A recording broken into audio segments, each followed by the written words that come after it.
সরাসরি চলে যায় এই মুহূর্তে আমাদের সঙ্গে রয়েছেন মদন মিত্র, কামারহাটির বিধায়ক এবং নব তৃণমূলের সদ্য তিনি যোগ দিয়েছেন। মদন দা, স্বাগত জানাবো নিউজ 18 বাংলায়। আমি স্টুডিও থেকে রুমেলা আপনার সঙ্গে কথা বলছি।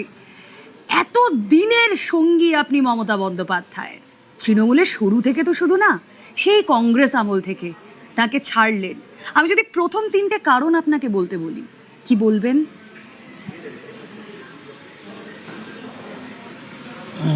প্রথম কারণ হচ্ছে যে রাস্তায় মমতা হাঁটছেন সেই রাস্তার কোনো এন্ড নেই, সেই রাস্তায় কোনো ফলাফলের আশঙ্কা দেখা যাচ্ছে না, মানে ভাবাও যাচ্ছে না। দুই, মমতা বাহিনী তার সৈন্যবাহিনী যেটা ঠিক করেছেন সেই সৈন্যবাহিনীর রেজিমেন্টটা বড্ড নড়বড়ে এবং মানুষের কাছে অ্যাকসেপ্টেড নয়। তিন, মমতা বন্দ্যোপাধ্যায়ের ওখানে মন খুলে কিছু বলা যায় না।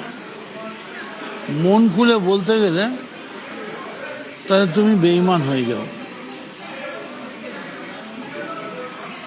যে মমতা বন্দ্যোপাধ্যায়ের বিরুদ্ধে আপনি ক্ষোভ উকরে দিচ্ছেন মদনদা, সেই মমতা বন্দ্যোপাধ্যায়, বিশেষ করে আরো স্পেসিফিক্যালি বলতে গেলে অভিষেক বন্দ্যোপাধ্যায়ের বিরুদ্ধে আপনাদের যে ক্ষোভ, মমতা বন্দ্যোপাধ্যায় কিছুক্ষণ আগে ফেসবুক লাইভ করেছেন। কি বলছেন জানেন? তিনি বলছেন অভিষেক বাঘ, এরাই দলের সম্পদ, এরাই সোনার খনি দলের। আপনারা যারা বাহানা দিয়ে ছাড়ছেন, আপনারা ছিলেন না তার মানে সোনার খনি।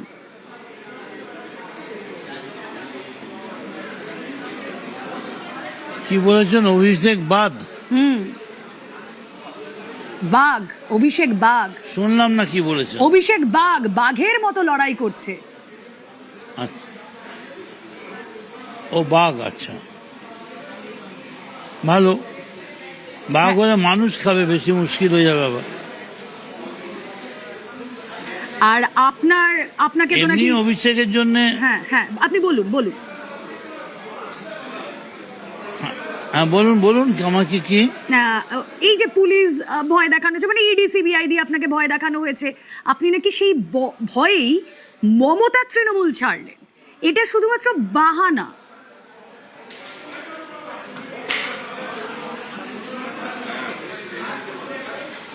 যাই হোক, দেখা যাক। তৃণমূল ছাড়লে তো আমি পালিয়ে যাব। আমি অন্য কোনো ছাড়িনি। আমি বুঝতে পারছি যে ওই মমতা ব্যানার্জির তৃণমূল চলছেন, তারা সঠিক পথে চলছেন না। কোনো সিস্টেম নেই, কোনো বাঁধা ধরা অ্যারিথমেটিক নেই, এবং কোনোভাবেই কোনো একটা কার্যক্রমের মধ্যে দিয়ে, আমি জানি না, বিশেষ করে তখন এটাও ঠিক হয়নি যে এটা ঠিক হবে। বিড়লা প্ল্যানেটোরিয়ামে 21শে জুলাই হবে, এইটুকুনি আমি বলতে পারি। মমতার সঙ্গে আমার পারিবারিক সম্পর্ক ছিল, আছে, থাকবে। তবে আমি মমতার কাছে এটাই আবেদন করব, আপনি অভিষেককে ঠিক করুন, না হলে এই বাঘ কিন্তু একদিন আপনারই ঘাড়ে বসবে। কিন্তু মমতা বন্দ্যোপাধ্যায় বলছেন যে এই বাঘ আগামী 50 বছর লড়াই করবে। আসলে মমতা বন্দ্যোপাধ্যায় এটা স্পেসিফাই করলেন যে তিনি 3টে জেনারেশন তৈরি করে গিয়েছেন, তাই তার এই ভয়টা নেই। দেখুন, শতাব্দী রায় বা অন্য যারা ছেড়ে এসেছেন, তারা নানা রকম ভাবে মমতা বন্দ্যোপাধ্যায়কে নানা রকম ট্যাগ দিয়েছেন। শতাব্দী রায় বলেছেন মমতা বন্দ্যোপাধ্যায় ধৃতরাষ্ট্র। মদন মিত্ররও কি তাই মনে হয়? ধৃতরাষ্ট্র কি বলেছেন? শতাব্দী রায় বলেছেন মমতা বন্দ্যোপাধ্যায় ধৃতরাষ্ট্র। মদন মিত্রের কি তাই মনে হয়? না, মমতা বন্দ্যোপাধ্যায় ধৃতরাষ্ট্র কি করে হবে? গান্ধারী।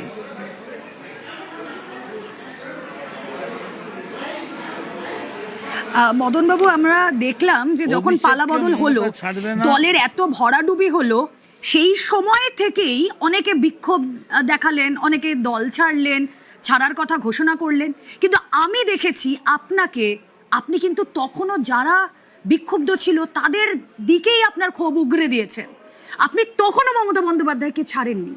তাহলে এই যে টাইম স্প্যানটা, এর মধ্যে কি এমন কিছু হয়েছিল যেটার জন্য আপনি এই সিদ্ধান্ত নিলেন না এতদিনের ছায়া সঙ্গী আপনি সরে আসবেন?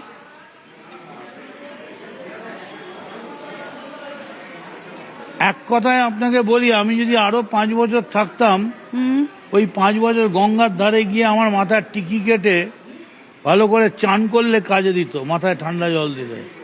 Wastage of time. মমতা ব্যানার্জির সঙ্গে থাকা মানে ওয়েস্টেজ অফ টাইম। কারণ she will not spare Abhishek Banerjee, and Abhishek will never become successful in getting back Bengal as a whole. কিন্তু মমতা বন্দ্যোপাধ্যায় তো আশায় বুক বাঁধছেন এই অভিষেককে নিয়ে। তিনি তার কি বলবো, সৈন্যদল পোক্ত করে এগিয়ে যাবেন আগামীর লক্ষ্যে, আগামীর যুদ্ধে।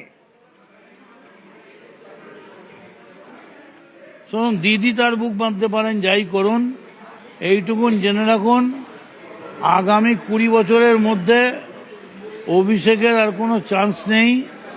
অভিষেকের পক্ষে সম্ভব নয়। অভিষেকের পক্ষে সম্ভব নয় ওই এটা করা, বাংলাকে ফিরিয়ে নিয়ে আসা। অভিষেক ইজ নোবডি। হু ইজ অভিষেক? ওকে, ও কি যুবরাজ? ওর জন্য মাসে লক্ষ লক্ষ টাকা খরচ হয়।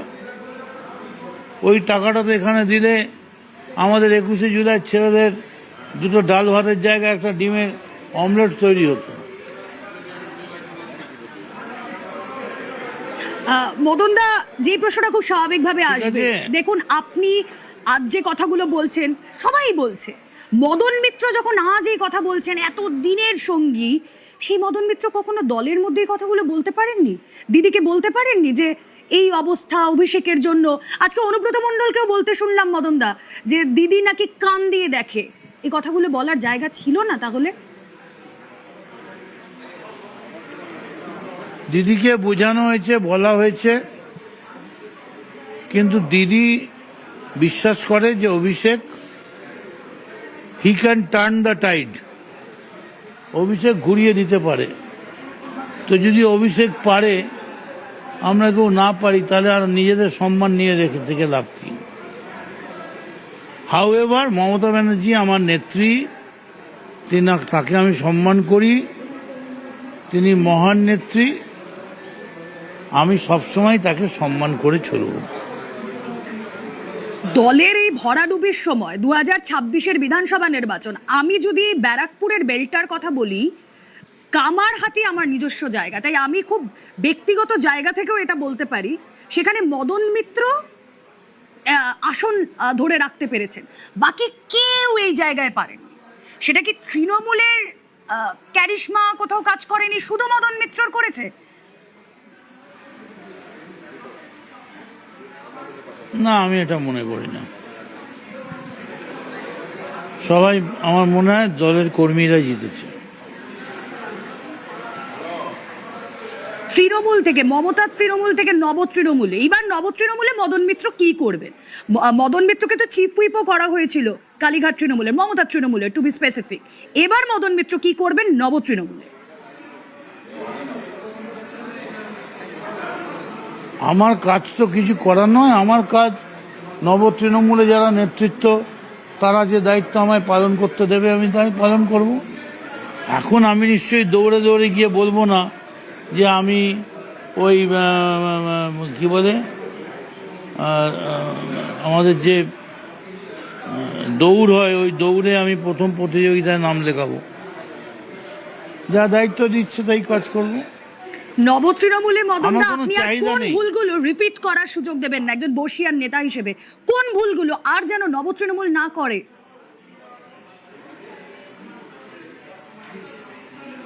বলবো সময় হোক, আজকে তো সবে এলাম। তবু একটা হিন্ট, বর্ষিয়ান প্রথম নেতা ভুল হিসেবে হচ্ছে মদন মিত্র থেকে আমরা এইটুকু শুনতে চাই। প্রথম ভুল হচ্ছে ওই 21শে জুলাইয়ের মঞ্চে পাগলু ডান্স হবে না, এই একটাই বললাম। আমার কোনো দরকার নেই, আমার কোনো বিশেষ স্পেশাল ডান্সার দরকার নেই, বরং আমরা একসঙ্গে হাতে আগুন ধরে, আগুনের ধুনি ধরে প্রতিজ্ঞা করব, শহীদদের এই লড়াইয়ের বদলা আমরা নেবই। এ তো গেল নব তৃণমূলের ভবিষ্যৎ, বা আপনি যেটুকু হিন্ট দিলেন। এ রাজ্যের বিরোধী দল হিসেবে কিভাবে এগোবেন আগামী দিনে? মদন মিত্র কিভাবে নেতৃত্ব দেবেন নব তৃণমূলকে? নবদের তৃণমূলকে মদন মিত্র নেতৃত্ব দেবে না, ওদের নেতৃত্ব আছে, আমি আছি ওদের সঙ্গে। কিভাবে বিরোধিতার জায়গাটা কতটা পোক্ত সবসময় হবে? আমি বর্তমান নেতৃত্ব দেবো। শাসকের বিরুদ্ধে আপনাদের লড়াই কিরকম হবে?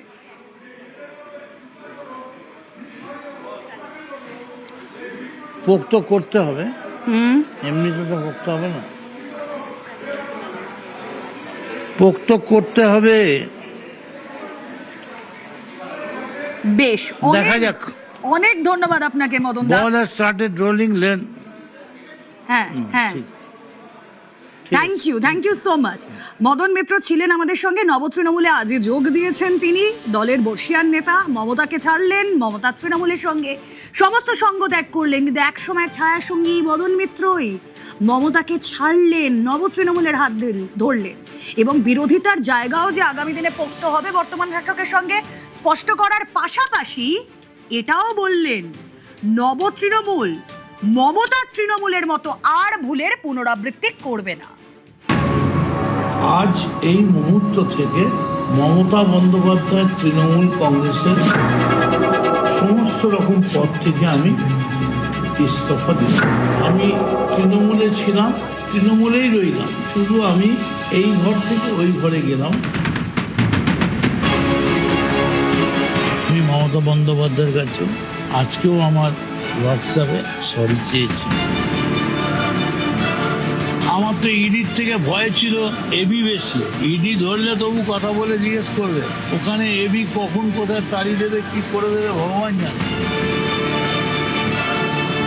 আদালত তৃণমূলের বাঁচিয়ে দিয়েছে প্রেস্টিজ, বলেছে বিড়লা প্ল্যানেটোরিয়ামের চারপাশে 2,500 লোক এমনি বাদাম বেচে। জীবন মরণ সাঁকোর সামনে, বয়স এখন দাঁড়িয়ে, এখন তোমায় বুঝতে হবে কি হবে আর কি হবে না।